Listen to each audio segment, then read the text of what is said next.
Bom dia, boa tarde, boa noite. Somos o curso Equipol. Eu sou o professor Calheiros e nós iremos dar continuidade ao preparatório do concurso da Censa. E nós iremos adotar a seguinte metodologia. Eu vou gravar uma sequência de aulas envolvendo os principais assuntos que são cobrados em uma prova de concurso público. Então, cada videoaula terá uma duração de 30 minutos e teremos um material em PDF sobre esse respectivo assunto.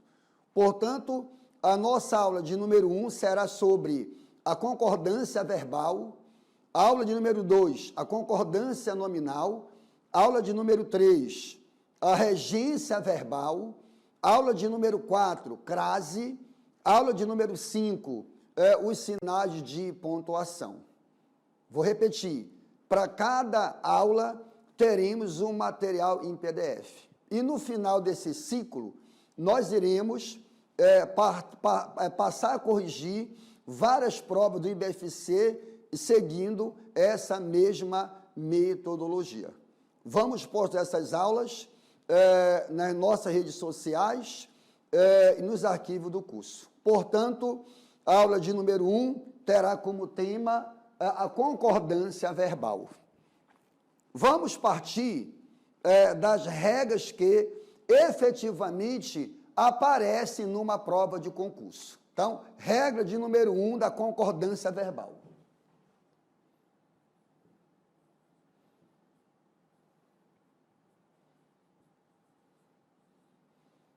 O verbo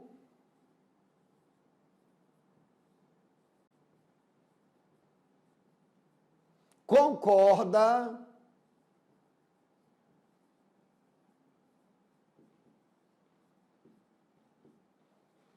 com o núcleo do sujeito simples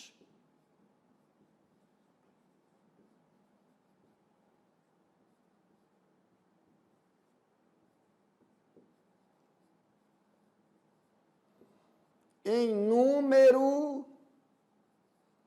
e pessoa.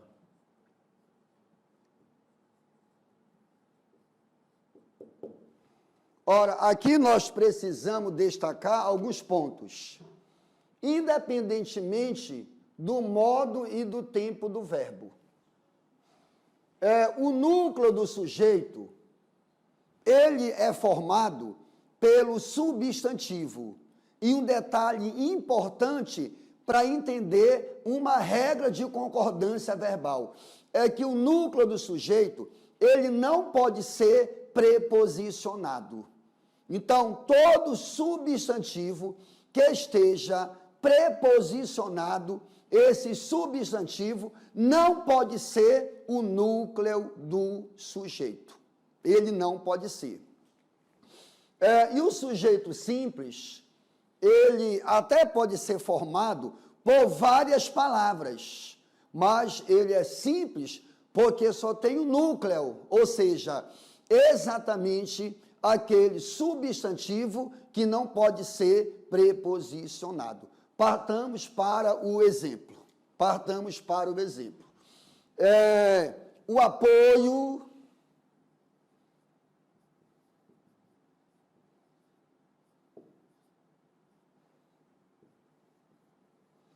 dos familiares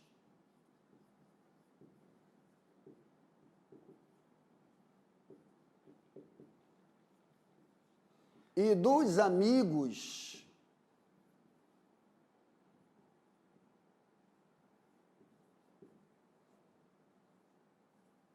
ajudou muito.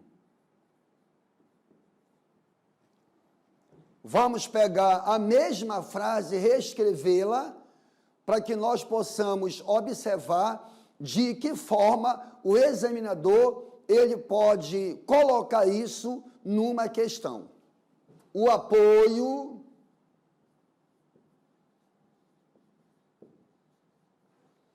dos familiares e dos amigos ajudaram muito. Ajudaram muito. Ora, para nós localizarmos o sujeito, nós fazemos a pergunta ao verbo. Nós vamos ler a frase dentro ali da questão de prova, né? Porque o examinador, ele joga para mim o enunciado. Marque a alternativa que não atende à concordância.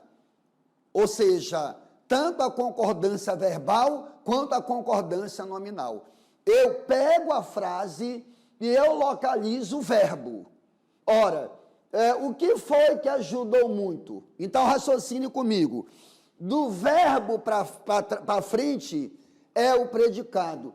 E do verbo para trás é o sujeito. Então, quem ajudou muito?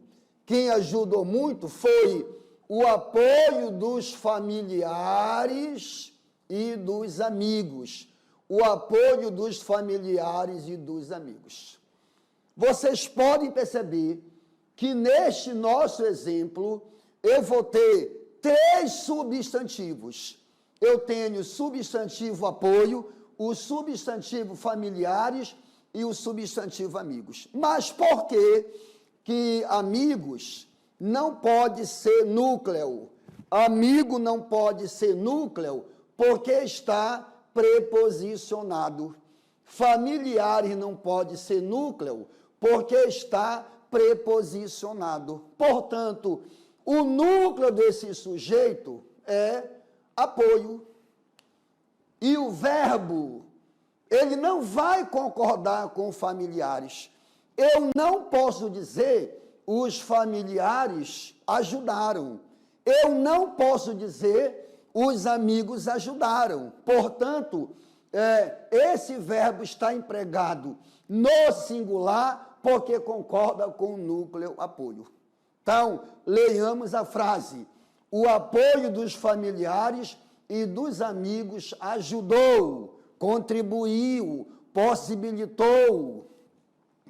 Portanto, esta frase é uma frase correta, ela atende à norma culta, ela atende às regras gramaticais. Logo, esta frase aqui é uma frase errada pelo seguinte: se o núcleo está empregado no singular, não cabe o verbo no plural. Então, uma última dica a respeito dessa regra. Eu não estou dizendo que o verbo não possa ser usado no plural. Eu estou dizendo que o verbo, ele concorda com o núcleo do sujeito. Então, se é o apoio ajudou. Se fosse os apoios, plural, os apoios, no caso, ajudaram. Portanto, dada a questão, valendo a ABCD, separe o sujeito do predicado e aplique a regra determinada pela norma gramatical. Tudo bem? Pacífico aí? Portanto, a segunda regra. Sujeito,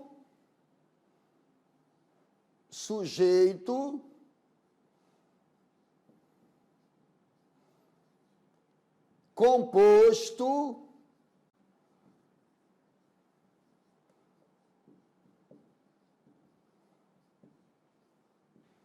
e anteposto ao verbo. Exige o verbo no plural.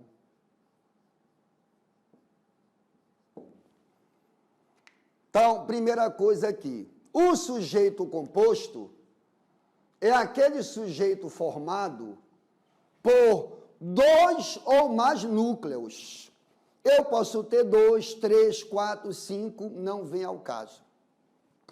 E esse sujeito anteposto é aquele empregado antes do verbo. Então, olha a regra. Sujeito sendo composto e anteposto ao verbo, exige, anteposto ao verbo, exige o verbo, no caso aqui, no plural. Exige o verbo no plural.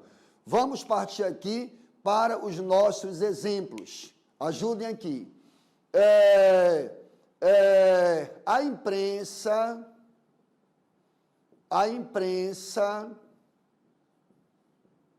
e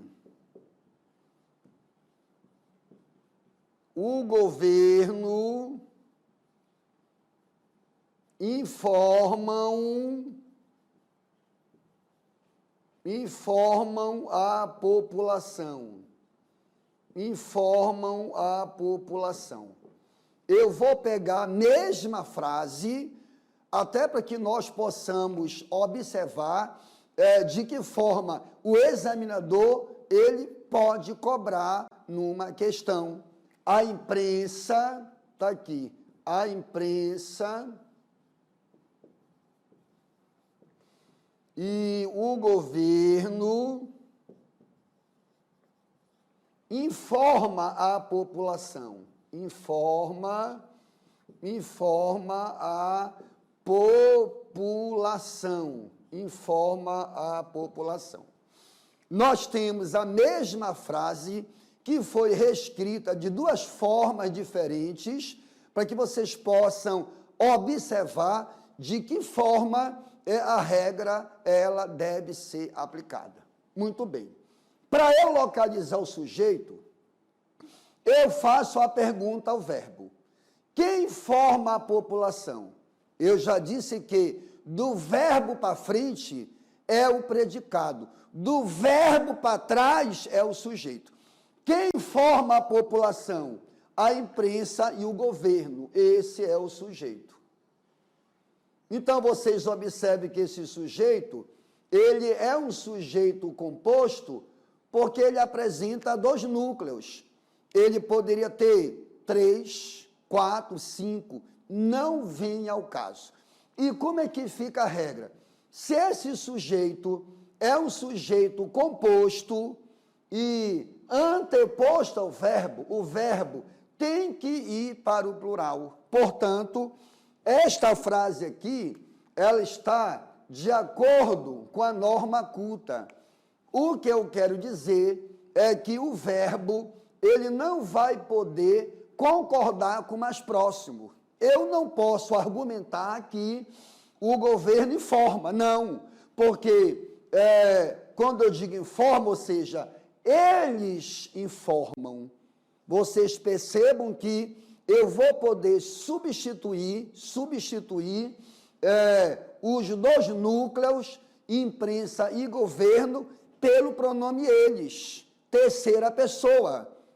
Eu informo, tu informas, ele informa, nós informamos, vós informais, eles, imprensa e governo informam. Portanto, observe a regra, sujeito composto e anteposto ao verbo, exige o verbo no plural, não cabe o verbo no singular. A regra é muito clara, a concordância verbal é um assunto que se esgota, é aquilo ou é aquilo. Tudo bem? Então, a segunda regra nós eliminamos aqui. Prossigamos aqui no nosso estudo sobre a concordância verbal. Regra de número 3, sujeito,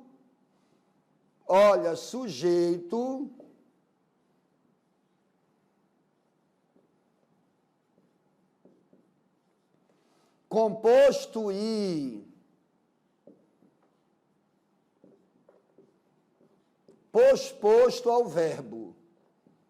Composto e posposto ao verbo. Estou aqui grifando para vocês. Sujeito composto e posposto ao verbo. Vamos aqui pegar a primeira possibilidade.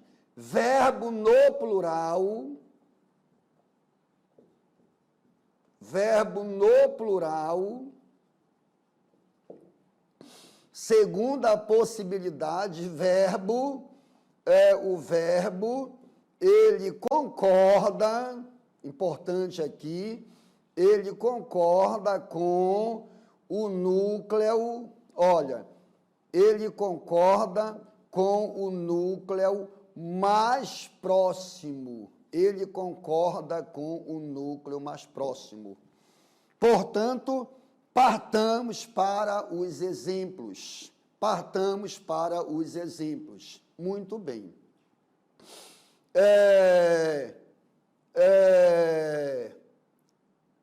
Voltaram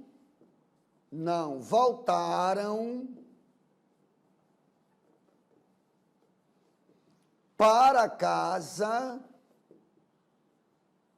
o marido e a esposa.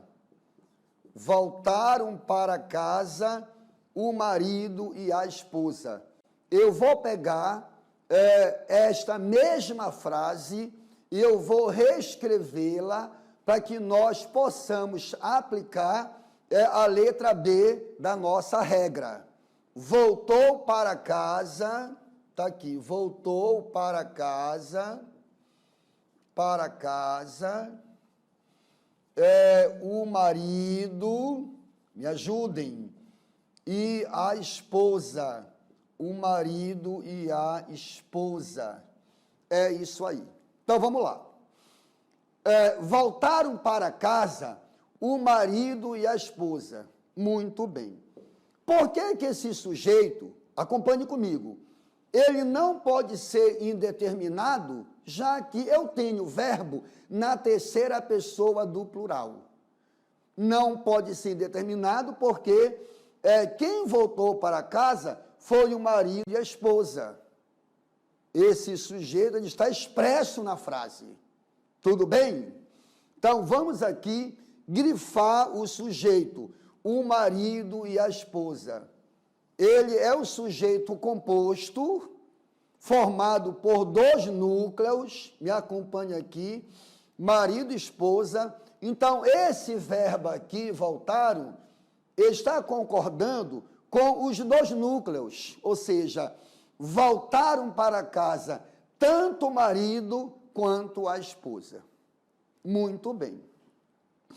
Ora, mas eu vou também empregar esse verbo no singular. Eu vou poder empregar o verbo no singular para concordar com o núcleo mais próximo. Então, voltou para casa somente o marido. A esposa não voltou. Portanto, no nosso primeiro exemplo, voltaram para casa o marido e a esposa, essa frase, ela atende a norma culta da língua e esta outra frase também atende a norma culta da língua, ela atende a chamada correção gramatical. Então, só aqui para recapitular, sujeito composto e posposto ao verbo, o verbo vai para o plural, o verbo concorda com o núcleo mais próximo. Eu não estou dizendo que o verbo deva ser empregado no singular. Se o núcleo mais próximo estiver no singular, cabe o verbo no singular. Mas, se o núcleo mais próximo estiver no plural, correto, o verbo não pode mais ficar no singular, porque a regra é muito clara. O verbo fica no plural ou concorda com o núcleo mais próximo. Então, vimos a regra de número 1, vimos a regra de número 2 e vimos a regra de número... regras que são, assim, imprescindíveis, fundamentais em uma prova de concurso, ainda mais em se tratando de IBFC. Tudo bem? Então, aqui, prossigamos no nosso esquema didático. Vamos aqui.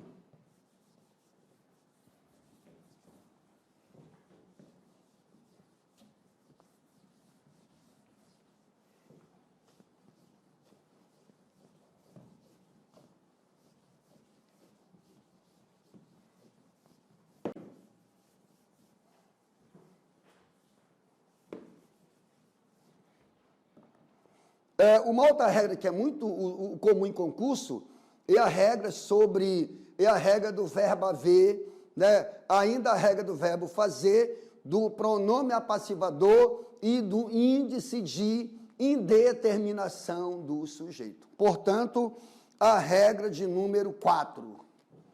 Regra de número 4 aqui. Olha, o verbo haver. O verbo haver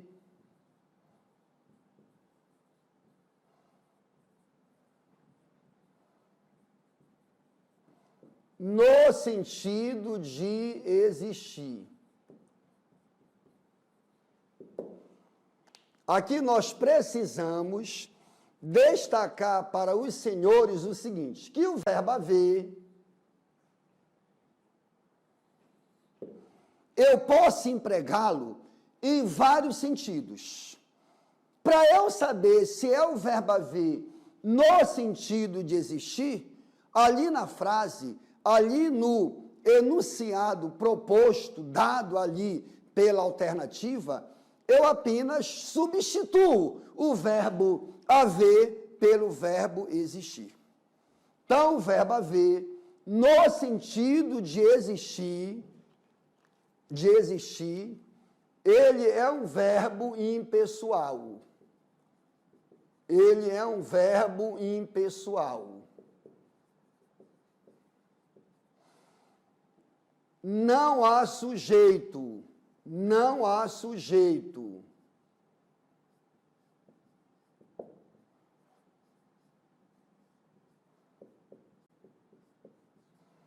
Tudo é predicado. Tudo é predicado.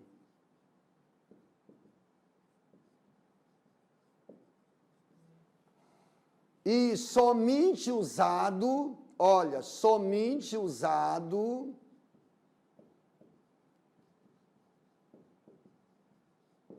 na terceira pessoa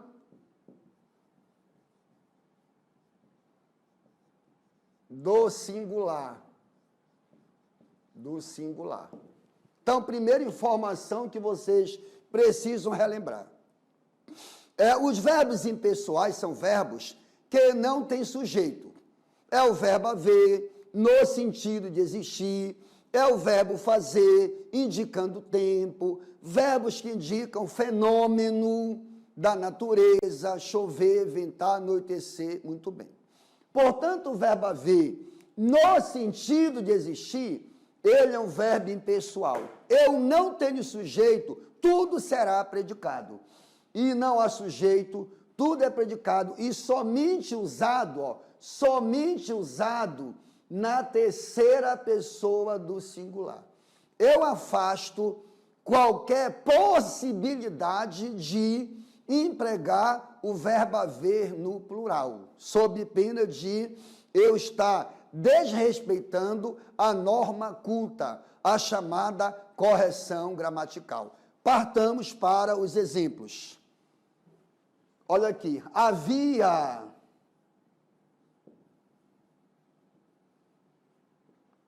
haviam conflitos de informações. Eu vou pegar a mesma frase e vou colocar havia conflitos de informações. Conflitos. Tá. Podia, ou então podiam haver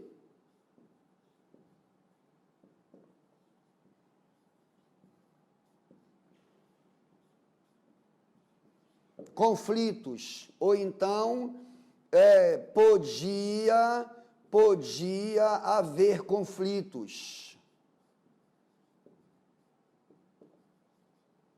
Haver conflitos. Raciocine aqui comigo. Nessa frase aqui,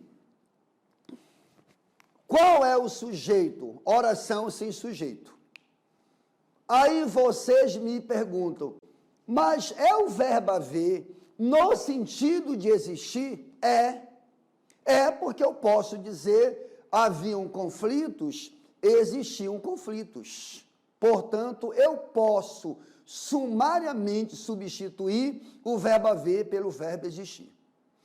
Aí vocês percebam que esta frase, ela está gramaticalmente errada. Ela está gramaticalmente errada, porque embora este verbo esteja seguido por uma palavra no plural, ele não pode ser usado no plural.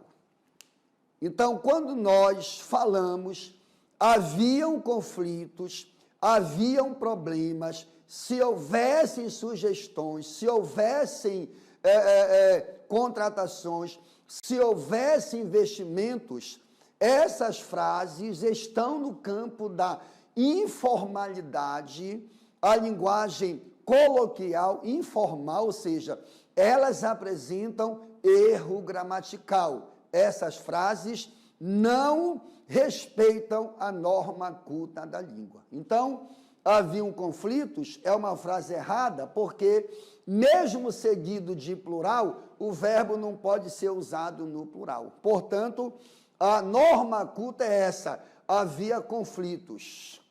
Agora, uma coisa importante, havendo uma locução verbal,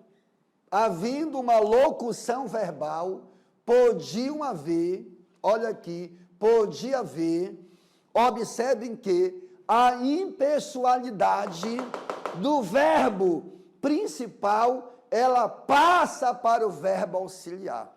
Se o verbo haver, ele não pode ir para o plural, o verbo auxiliar, locução verbal, auxiliar e principal, o verbo auxiliar também não pode ir para o plural, mesmo seguido por uma palavra, no caso, no plural. Portanto, podiam haver conflitos, uma frase errada. Pode haver conflitos, uma frase correta. Outra informação importante, quando eu substituir o verbo haver pelo verbo existir, o verbo existir, ele tem sujeito. O verbo existir, ele vai concordar com o sujeito. Portanto, vou dar aqui um lembrete muito prático, muito simples, para que vocês possam adotar na hora de debater, discutir, brigar por esse ponto importante na soma final da nossa aprovação. Então, anotem essa informação aqui básica aqui. Ou seja, o verbo haver, ele é acompanhado por um objeto direto. E ele, o verbo haver, não pode ir para o plural. O objeto direto pode. O objeto direto, ele completa o verbo, ele não concorda com o verbo. Da mesma forma que quando nós tivermos o verbo existir, nós teremos o sujeito. Portanto, que fique bem claro, e eu quero realçar, quem não tem sujeito é o verbo haver. É o verbo haver empregado no sentido de existir. Isso é importante. Ou seja, o verbo existir, ele tem sujeito normalmente. Portanto, ele é um verbo pessoal. Ele cai na regra de número 1, que nós acabamos de ver. Qual é a regra? Que o verbo concorda com o núcleo do sujeito simples em número e pessoa.